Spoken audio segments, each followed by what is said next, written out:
Izakhamuzi zaseBarberton zikhathazekile ngokugqoza kwentuthuko.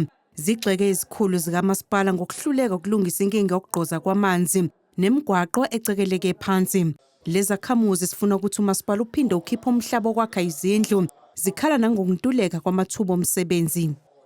Ngicela niyekele shemi kuthi noma nifuna kuqasha bo-EPWP aseniyekele nifaka lama boyfriend enu nabo cherry benu.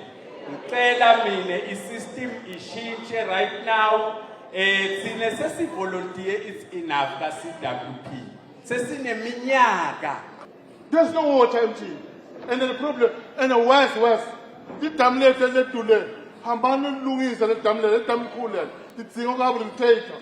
Ditsinga lungiswa. Kuze singa account. Ngikhumbule ukuthi umjilise mkhulu. Abantu bethu bawela ngetinyawo emfuleni abaya esikolweni eKhayisini.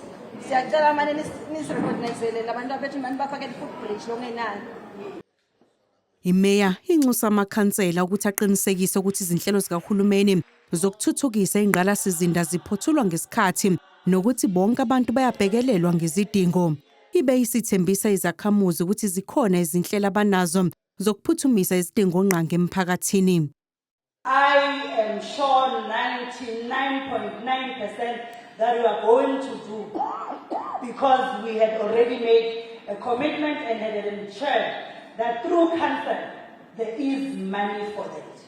So your road is coming, your sewer system at Ward 45 is at 80%.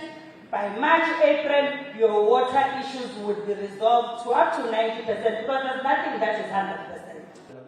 Izakhamuzi zibambe imbhikisho ezikhawu eziningi zifuna kwenziwe izinguquko ngokuklanywa kwemingcele ukuze kuzothuthukiswa ukulethwa kwezidingo.